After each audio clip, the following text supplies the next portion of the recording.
ॐ श्री गणेशाय नमः। अथ श्री सूर्य वरद स्तोत्रम्। धौम्य उवाच सूर्योर्मया भगस्त्वष्टा पूषार्कः सविता रविः गभस्तिमाजनः कालो मृत्युर्धाता प्रभाकरः पृथिव्यापश्च तेजश्च खं वायुश्च परायणम् सोमो बृहस्पतिः शुक्रो बुधोऽङ्गारक एव च इन्द्रो विवस्वान् दीप्तांशुः शुचिः सौरिः शनैश्चरः ब्रह्मा विष्णुश्च रुद्रश्च स्कन्दो वैश्रवणो यमः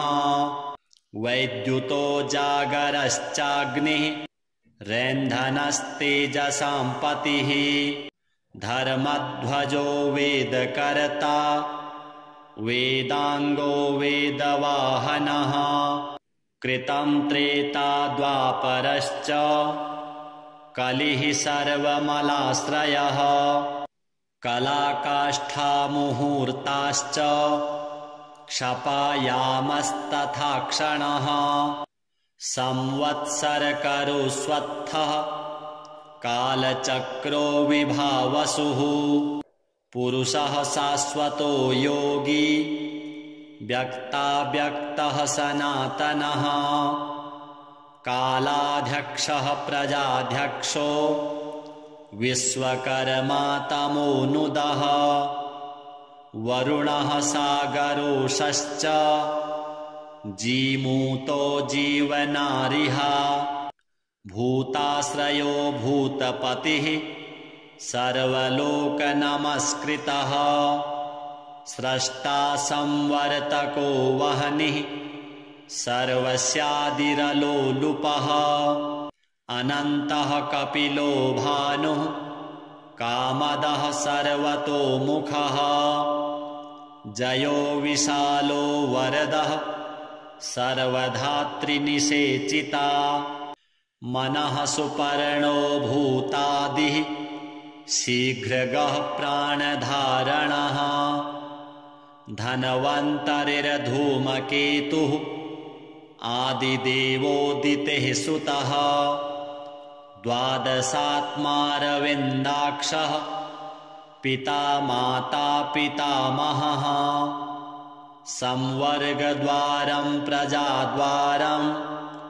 मोक्षद्वारं त्रिविष्टमा देहकर्ता प्रशान्तात्मा विश्वात्मा विश्वतोमुखः चराचरात्मा सूक्ष्मात्मा मैत्रेयः करुणान्वितः एतद्वै कीर्तनीयस्य सूर्यस्यामिततेजसः नामाष्टकशतकं चेदं प्रोक्तमेतत् स्वयंभुवा सुरगणपितृयज्ञसेवितं ह्यसुरनिशाचरसिद्धवन्दितं वरकनकहुतासनप्रभं प्रणिपतितोऽस्महिताय भास्करं सूर्योदये यः सुसमाहितः पठन् सपुत्रदारान् धनरत्नसञ्चयान् लभेज्जातिस्मरतां नरः सदा धृतिं च मेधां च स विन्दते पुमान् इमं स्तवं देववरस्य मानवः प्रकीर्तयेच्छुचिसुमना समाहितः विमुच्यते शोकदवाग्निसागरात् लभेत् कामान् मनसा यथेप्सितान् श्रीसूर्यार्पणमस्तु। धौम्य उवाच सूर्योर्मया भगस्त्वष्टा पूषार्कः सविता रविः गभस्तिमाजनः कालो मृत्युर्धाता प्रभाकरः पृथिव्यापश्च तेजश्च खं वायुश्च परायणम् सोमो बृहस्पतिः शुक्रो बुधोऽङ्गारक एव च इन्द्रो विवस्वान् दीप्तांशुः शुचिः सौरिः शनैश्चरः ब्रह्मा विष्णुश्च रुद्रश्च स्कन्दो वैश्रवणो यमः वैद्युतो जागरश्चाग्निः रैन्धनस्तेजसां पतिः धर्मध्वजो वेदकर्ता वेदाङ्गो वेदवाहनः कृतं त्रेता द्वापरश्च कलिः सर्वमलाश्रयः कलाकाष्ठा मुहूर्ताश्च क्षपायामस्तथा क्षणः संवत्सरकरुष्वत्थः कालचक्रो विभावसुः पुरुषः शाश्वतो योगी व्यक्ताव्यक्तः सनातनः कालाध्यक्षः प्रजाध्यक्षो विश्वकर्मा तमोनुदः वरुणः सागरोषश्च जीमूतो जीवनारिः भूताश्रयो भूतपतिः सर्वलोकनमस्कृतः स्रष्टा संवर्तको वह्निः सर्वस्यादिरलोलुपः अनन्तः कपिलो भानुः कामदः सर्वतोमुखः जयो विशालो वरदः सर्वधात्रिनिषेचिता मनः सुपर्णो भूतादिः शीघ्रगः प्राणधारणः धन्वन्तरिर्धूमकेतुः आदिदेवोदितेः सुतः द्वादशात्मारविन्दाक्षः पिता माता पितामहः संवर्गद्वारं प्रजाद्वारं मोक्षद्वारं त्रिविष्टमा देहकर्ता प्रशान्तात्मा विश्वात्मा विश्वतोमुखः चराचरात्मा सूक्ष्मात्मा मैत्रेयः करुणान्वितः एतद्वै कीर्तनीयस्य सूर्यस्यामिततेजसः नामाष्टकशतकं चेदं प्रोक्तमेतत् स्वयंभुवा सुरगणपितृयज्ञसेवितं ह्यसुरनिशाचरसिद्धवन्दितं वरकनकहुतासनप्रभं प्रणिपतितोऽस्महिताय भास्करम् सूर्योदये यः सुसमाहितः पठन् सपुत्रदारान् धनरत्नसञ्चयान् लभेज्जातिस्मरतां नरः सदा धृतिं च मेधां च स विन्दते पुमान् इमं स्तवं देववरस्य मानवः प्रकीर्तयेच्छुचिसुमना समाहितः विमुच्यते शोकदवाग्निसागरात् लभेत् कामान् मनसा यथेप्सितान् श्रीसूर्यार्पणमस्तु। धौम्य उवाच सूर्योर्मया भगस्त्वष्टा पूषार्कः सविता रविः गभस्तिमाजनः कालो मृत्युर्धाता प्रभाकरः पृथिव्यापश्च तेजश्च खं वायुश्च परायणम् सोमो बृहस्पतिः शुक्रो बुधोऽङ्गारक एव च इन्द्रो विवस्वान् दीप्तांशुः शुचिः सौरिः शनैश्चरः ब्रह्मा विष्णुश्च रुद्रश्च स्कन्दो वैश्रवणो यमः वैद्युतो जागरश्चाग्निः रैन्धनस्तेजसां पतिः धर्मध्वजो वेदकर्ता वेदांगो वेदवाहनः कृतं त्रेता द्वापरश्च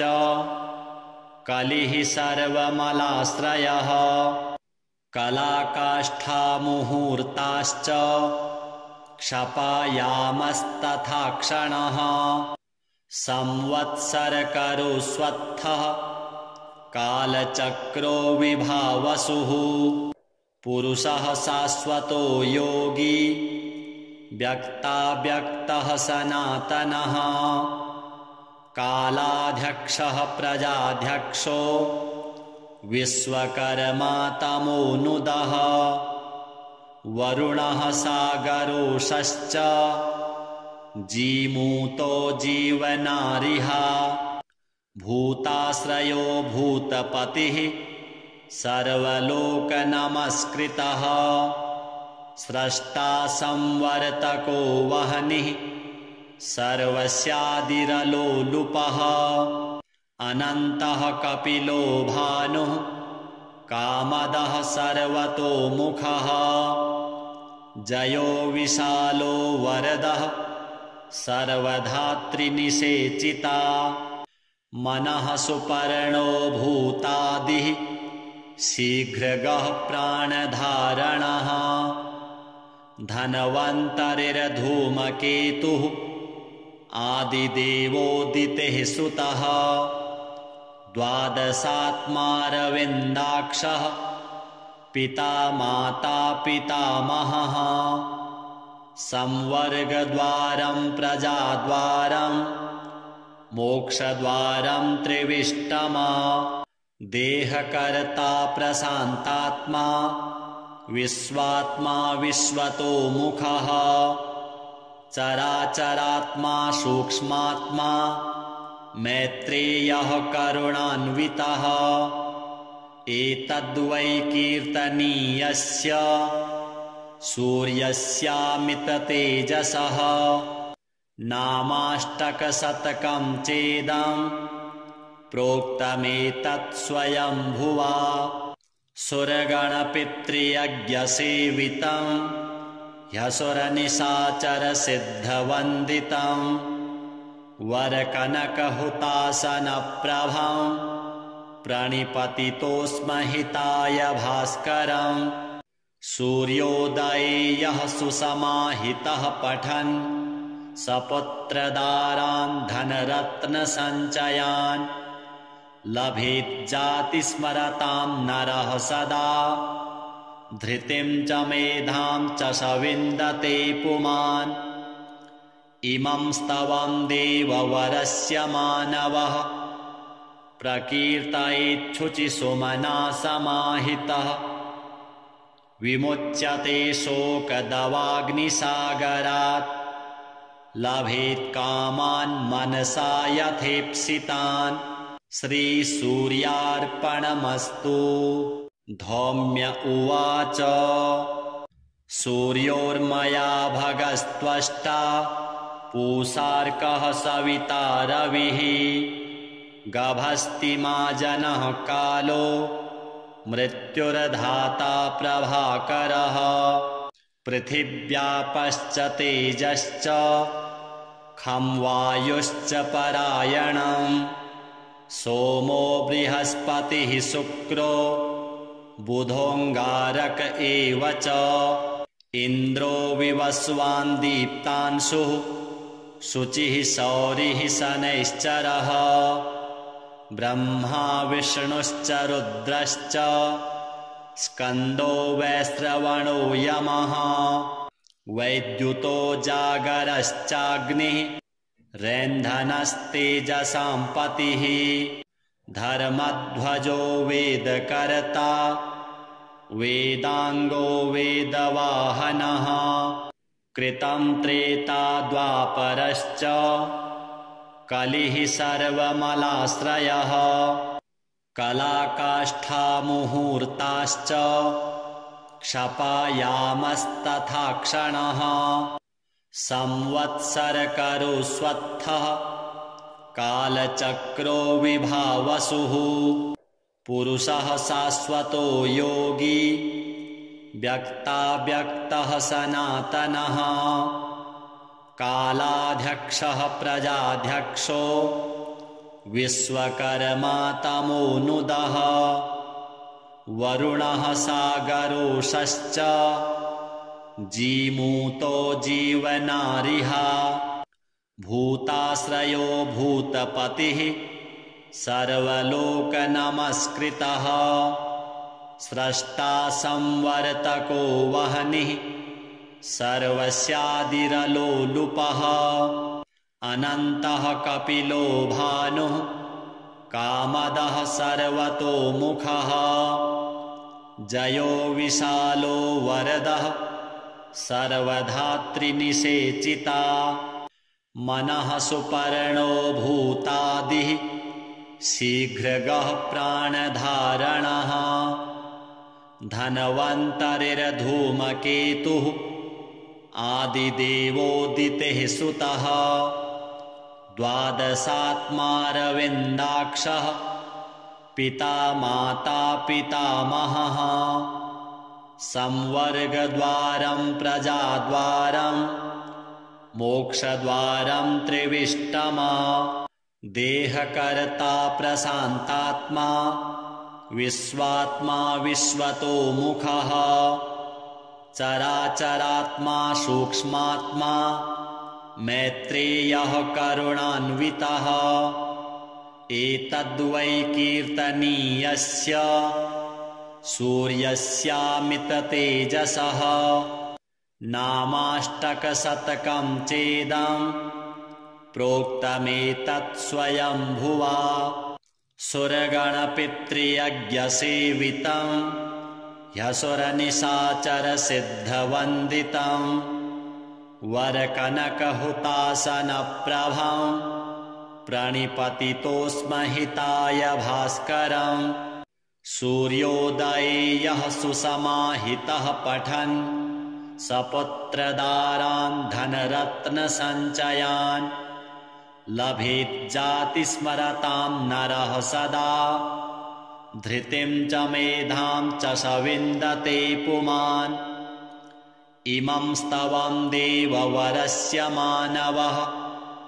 प्रकीर्तयेच्छुचिसुमना समाहितः विमुच्यते शोकदवाग्निसागरात् लभेत् कामान् मनसा यथेप्सितान् श्रीसूर्यार्पणमस्तु। धौम्य उवाच सूर्योर्मया भगस्त्वष्टा पूषार्कः सविता रविः गभस्तिमाजनः कालो मृत्युर्धाता प्रभाकरः पृथिव्यापश्च तेजश्च खं वायुश्च परायणम् सोमो बृहस्पतिः शुक्रो बुधोऽङ्गारक एव च इन्द्रो विवस्वान् दीप्तांशुः शुचिः सौरिः शनैश्चरः ब्रह्मा विष्णुश्च रुद्रश्च स्कन्दो वैश्रवणो यमः वैद्युतो जागरश्चाग्निः रैन्धनस्तेजसां पतिः धर्मध्वजो वेदकर्ता वेदांगो वेदवाहनः कृतं त्रेता द्वापरश्च कलिः सर्वमलाश्रयः कलाकाष्ठा मुहूर्ताश्च क्षपायामस्तथा क्षणः संवत्सरकरुष्वत्थः कालचक्रो विभावसुः पुरुषः शाश्वतो योगी व्यक्ताव्यक्तः सनातनः कालाध्यक्षः प्रजाध्यक्षो विश्वकर्मा तमोनुदः वरुणः सागरोषश्च जीमूतो जीवनारिः भूताश्रयो भूतपतिः सर्वलोकनमस्कृतः स्रष्टा संवर्तको वह्निः सर्वस्यादिरलोलुपः अनन्तः कपिलो भानुः कामदः सर्वतोमुखः जयो विशालो वरदः सर्वधात्रिनिषेचिता मनः सुपर्णो भूतादिः शीघ्रगः प्राणधारणः धन्वन्तरिर्धूमकेतुः आदिदेवोदितेः सुतः द्वादशात्मारविन्दाक्षः पिता माता पितामहः संवर्गद्वारं प्रजाद्वारं मोक्षद्वारं त्रिविष्टमा देहकर्ता प्रशान्तात्मा विश्वात्मा विश्वतोमुखः चराचरात्मा सूक्ष्मात्मा मैत्रेयः करुणान्वितः एतद्वै कीर्तनीयस्य सूर्यस्यामिततेजसः नामाष्टकशतकं चेदं प्रोक्तमेतत् स्वयंभुवा सुरगणपितृयज्ञसेवितं ह्यसुरनिशाचरसिद्धवन्दितं वरकनकहुतासनप्रभं प्रणिपतितोऽस्महिताय भास्करं सूर्योदये यः सुसमाहितः पठन् सपुत्रदारान् धनरत्नसञ्चयान् लभेज्जातिस्मरतां नरः सदा धृतिं च मेधां च स विन्दते पुमान् इमं स्तवं देववरस्य मानवः प्रकीर्तयेच्छुचिसुमना समाहितः विमुच्यते शोकदवाग्निसागरात् लभेत् कामान् मनसा यथेप्सितान् श्रीसूर्यार्पणमस्तु। धौम्य उवाच सूर्योर्मया भगस्त्वष्टा पूषार्कः सविता रविः गभस्तिमाजनः कालो मृत्युर्धाता प्रभाकरः पृथिव्यापश्च तेजश्च खं वायुश्च परायणम् सोमो बृहस्पतिः शुक्रो बुधोऽङ्गारक एव च इन्द्रो विवस्वान् दीप्तांशुः शुचिः शौरिः शनैश्चरः ब्रह्मा विष्णुश्च रुद्रश्च स्कन्दो वैश्रवणो यमः वैद्युतो जागरश्चाग्निः रैन्धनस्तेजसां पतिः धर्मध्वजो वेदकर्ता वेदाङ्गो वेदवाहनः कृतं त्रेता द्वापरश्च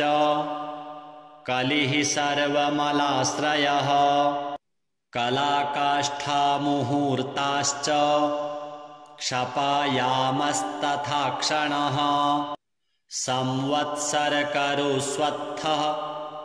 कालचक्रो विभावसुः पुरुषः शाश्वतो योगी व्यक्ताव्यक्तः सनातनः कालाध्यक्षः प्रजाध्यक्षो विश्वकर्मा तमोनुदः वरुणः सागरोषश्च जीमूतो जीवनारिः भूताश्रयो भूतपतिः सर्वलोकनमस्कृतः स्रष्टा संवर्तको वह्निः सर्वस्यादिरलोलुपः अनन्तः कपिलो भानुः कामदः सर्वतोमुखः जयो विशालो वरदः सर्वधात्रिनिषेचिता मनः सुपर्णो भूतादिः शीघ्रगः प्राणधारणः धन्वन्तरिर्धूमकेतुः आदिदेवोदितेः सुतः द्वादशात्मारविन्दाक्षः पिता माता पितामहः संवर्गद्वारं प्रजाद्वारं मोक्षद्वारं त्रिविष्टमा देहकर्ता प्रशान्तात्मा विश्वात्मा विश्वतोमुखः चराचरात्मा सूक्ष्मात्मा मैत्रेयः करुणान्वितः एतद्वै कीर्तनीयस्य सूर्यस्यामिततेजसः नामाष्टकशतकं चेदं प्रोक्तमेतत् स्वयंभुवा सुरगणपितृयज्ञसेवितं ह्यसुरनिशाचरसिद्धवन्दितं वरकनकहुतासनप्रभं प्रणिपतितोऽस्महिताय भास्करम्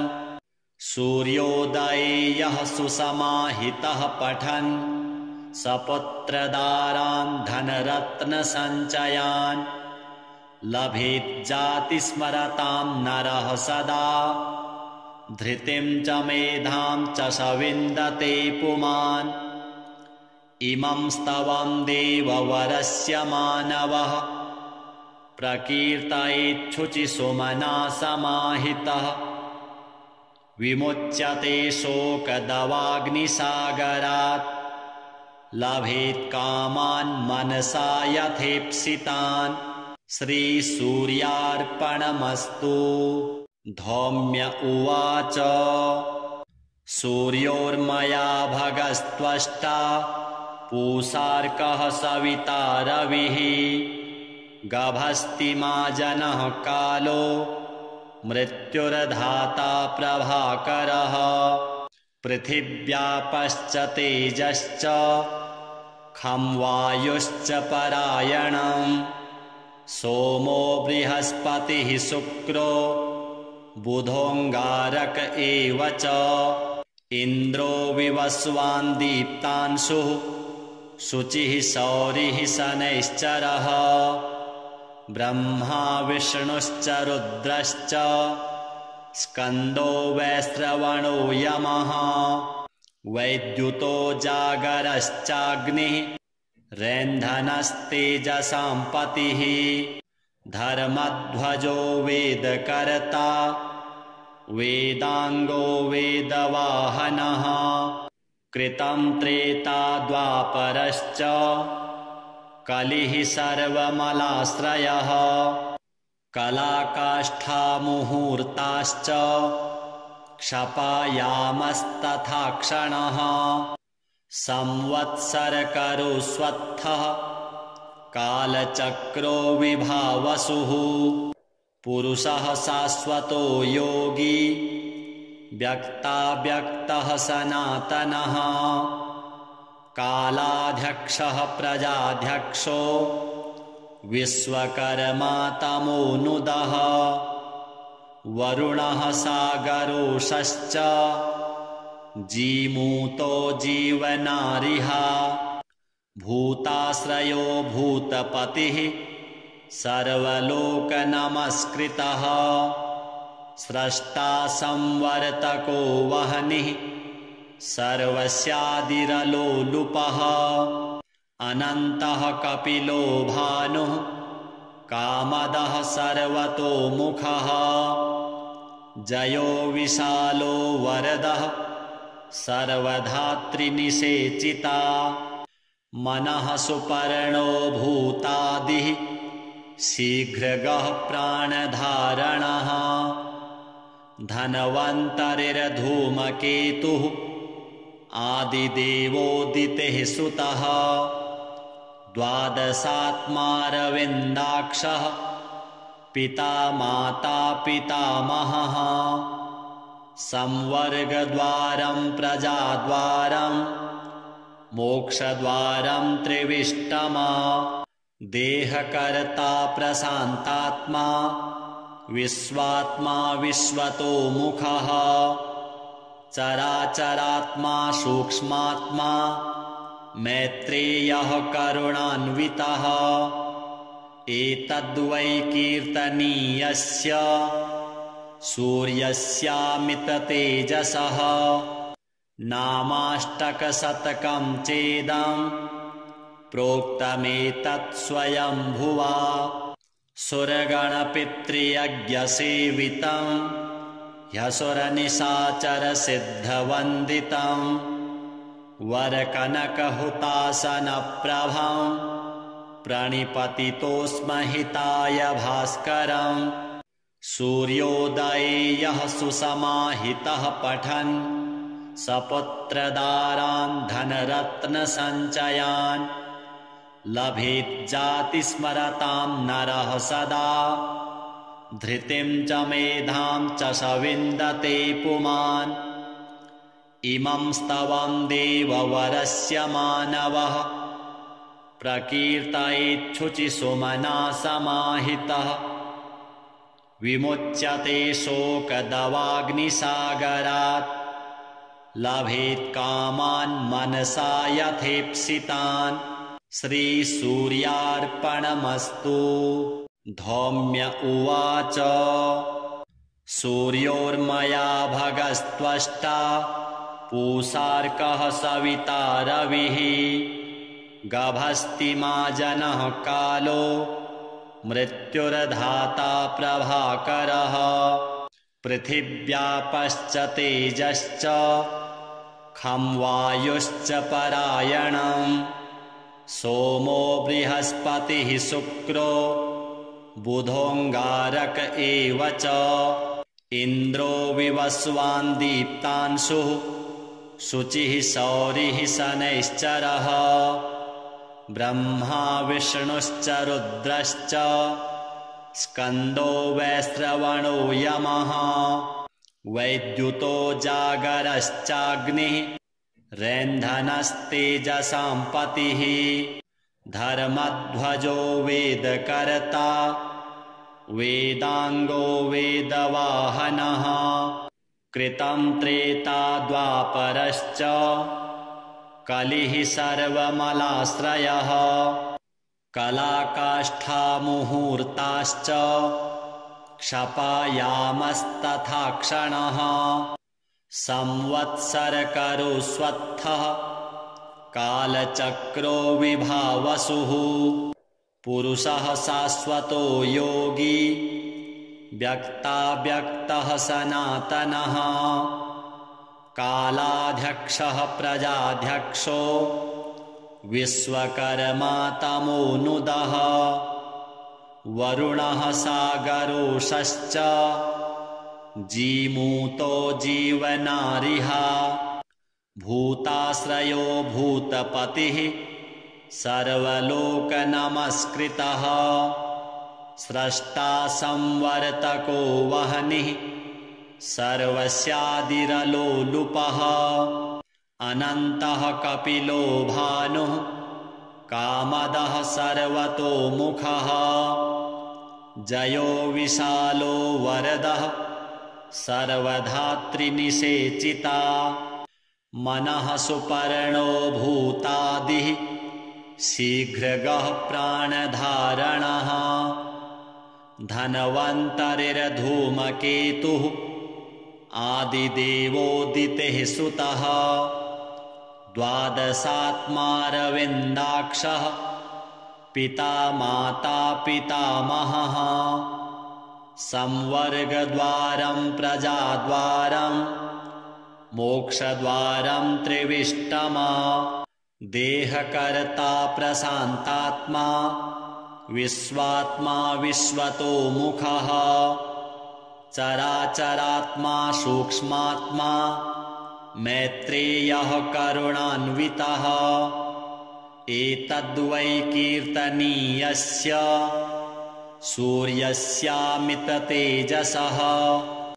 नामाष्टकशतकं चेदं प्रोक्तमेतत् स्वयंभुवा सुरगणपितृयज्ञसेवितं ह्यसुरनिशाचरसिद्धवन्दितं वरकनकहुतासनप्रभं प्रणिपतितोऽस्महिताय भास्करम् सूर्योदये यः सुसमाहितः पठन् सपुत्रदारान् धनरत्नसञ्चयान्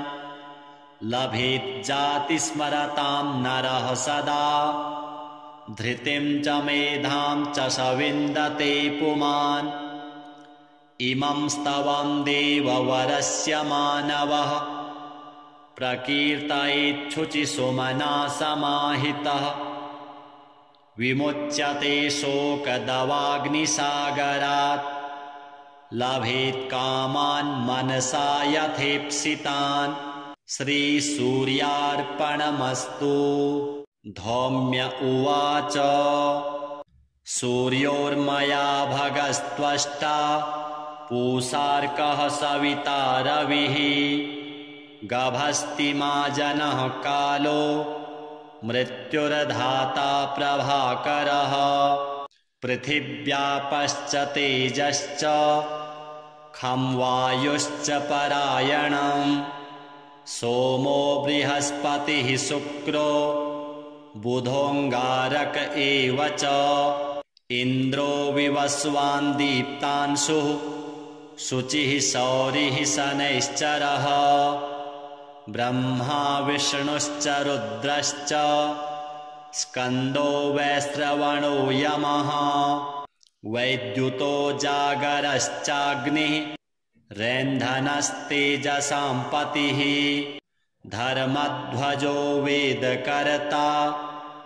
वेदाङ्गो वेदवाहनः कृतं त्रेता द्वापरश्च कलिः सर्वमलाश्रयः कलाकाष्ठा मुहूर्ताश्च क्षपायामस्तथा क्षणः संवत्सरकरुष्वत्थः कालचक्रो विभावसुः पुरुषः शाश्वतो योगी व्यक्ताव्यक्तः सनातनः कालाध्यक्षः प्रजाध्यक्षो विश्वकर्मा तमोनुदः वरुणः सागरोषश्च जीमूतो जीवनारिः भूताश्रयो भूतपतिः सर्वलोकनमस्कृतः स्रष्टा संवर्तको वह्निः सर्वस्यादिरलोलुपः अनन्तः कपिलो भानुः कामदः सर्वतोमुखः जयो विशालो वरदः सर्वधात्रिनिषेचिता मनः सुपर्णो भूतादिः शीघ्रगः प्राणधारणः धन्वन्तरिर्धूमकेतुः आदिदेवोदितेः सुतः द्वादशात्मारविन्दाक्षः पिता माता पितामहः संवर्गद्वारं प्रजाद्वारं मोक्षद्वारं त्रिविष्टमा देहकर्ता प्रशान्तात्मा विश्वात्मा विश्वतोमुखः चराचरात्मा सूक्ष्मात्मा मैत्रेयः करुणान्वितः एतद्वै कीर्तनीयस्य सूर्यस्यामिततेजसः नामाष्टकशतकं चेदं प्रोक्तमेतत् स्वयंभुवा सुरगणपितृयज्ञसेवितं ह्यसुरनिशाचरसिद्धवन्दितं वरकनकहुतासनप्रभं प्रणिपतितोऽस्महिताय भास्करम् सूर्योदये यः सुसमाहितः पठन् सपुत्रदारान् धनरत्नसञ्चयान् लभेज्जातिस्मरतां नरः सदा धृतिं च मेधां च स विन्दते पुमान् इमं स्तवं देववरस्य मानवः प्रकीर्तयेच्छुचिसुमना समाहितः विमुच्यते शोकदवाग्निसागरात् लभेत् कामान् मनसा यथेप्सितान् श्रीसूर्यार्पणमस्तु। धौम्य उवाच सूर्योर्मया भगस्त्वष्टा पूषार्कः सविता रविः गभस्तिमाजनः कालो मृत्युर्धाता प्रभाकरः पृथिव्यापश्च तेजश्च खं वायुश्च परायणं सोमो बृहस्पतिः शुक्रो बुधोऽङ्गारक एव च इन्द्रो विवस्वान् दीप्तांशुः शुचिः सौरिः शनैश्चरः ब्रह्मा विष्णुश्च रुद्रश्च स्कन्दो वैश्रवणो यमः वैद्युतो जागरश्चाग्निः रैन्धनस्तेजसां पतिः धर्मध्वजो वेदकर्ता वेदाङ्गो वेदवाहनः कृतं त्रेता द्वापरश्च कलिः सर्वमलाश्रयः कलाकाष्ठा मुहूर्ताश्च क्षपायामस्तथा क्षणः संवत्सरकरोस्वत्थः कालचक्रो विभावसुः पुरुषः शाश्वतो योगी व्यक्ताव्यक्तः सनातनः कालाध्यक्षः प्रजाध्यक्षो विश्वकर्मा तमोनुदः वरुणः सागरोषश्च जीमूतो जीवनारिः भूताश्रयो भूतपतिः सर्वलोकनमस्कृतः स्रष्टा संवर्तको वह्निः सर्वस्यादिरलोलुपः अनन्तः कपिलो भानुः कामदः सर्वतोमुखः जयो विशालो वरदः सर्वधात्रिनिषेचिता मनः सुपर्णो भूतादिः शीघ्रगः प्राणधारणः धन्वन्तरिर्धूमकेतुः आदिदेवोदितेः सुतः द्वादशात्मारविन्दाक्षः पिता माता पितामहः संवर्गद्वारं प्रजाद्वारं मोक्षद्वारं त्रिविष्टमा देहकर्ता प्रशान्तात्मा विश्वात्मा विश्वतोमुखः चराचरात्मा सूक्ष्मात्मा मैत्रेयः करुणान्वितः एतद्वै कीर्तनीयस्य सूर्यस्यामिततेजसः नामाष्टकशतकं चेदं प्रोक्तमेतत् स्वयंभुवा सुरगणपितृयज्ञसेवितं ह्यसुरनिशाचरसिद्धवन्दितं वरकनकहुतासनप्रभं प्रणिपतितोऽस्महिताय भास्करं सूर्योदये यः सुसमाहितः पठन् सपुत्रदारान् धनरत्नसञ्चयान् लभेज्जातिस्मरतां नरः सदा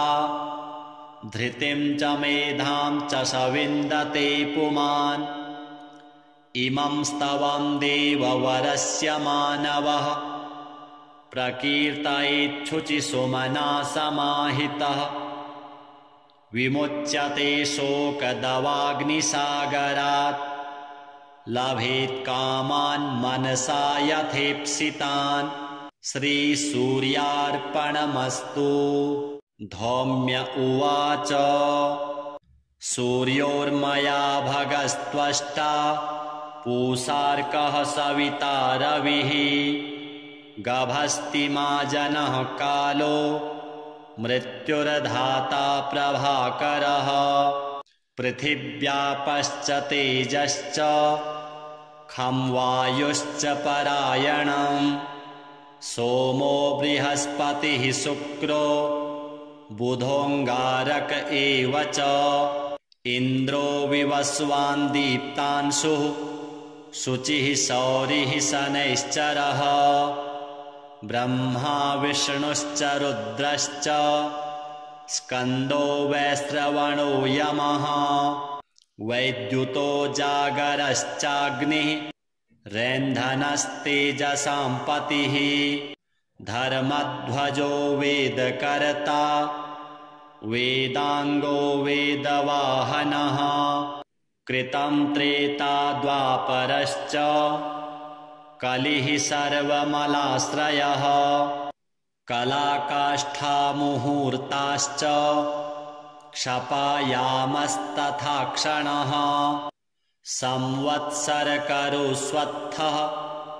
कालचक्रो विभावसुः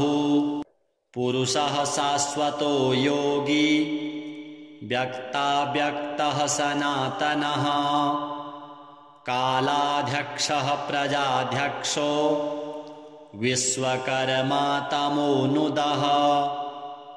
वरुणः सागरोषश्च जीमूतो जीवनारिः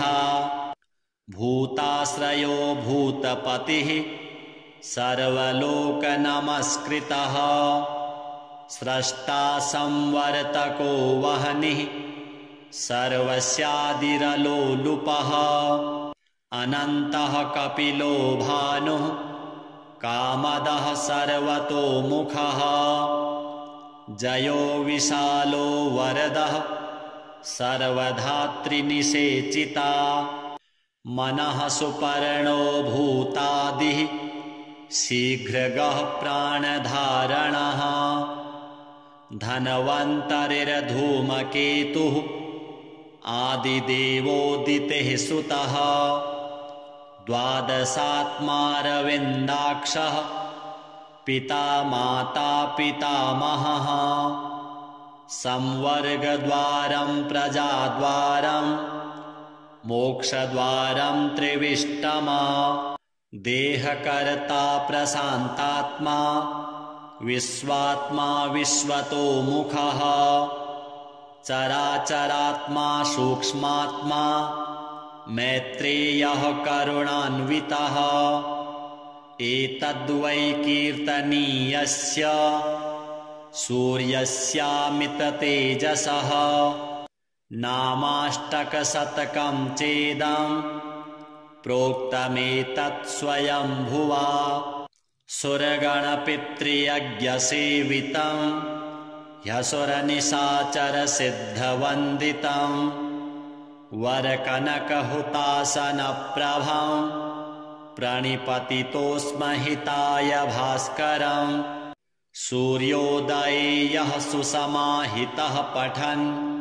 सपुत्रदारान् धनरत्नसञ्चयान् लभेज्जातिस्मरतां नरः सदा धृतिं च मेधां च स विन्दते पुमान् इमं स्तवं देववरस्य मानवः प्रकीर्तयेच्छुचिसुमना समाहितः विमुच्यते शोकदवाग्निसागरात् लभेत् कामान् मनसा यथेप्सितान् श्रीसूर्यार्पणमस्तु।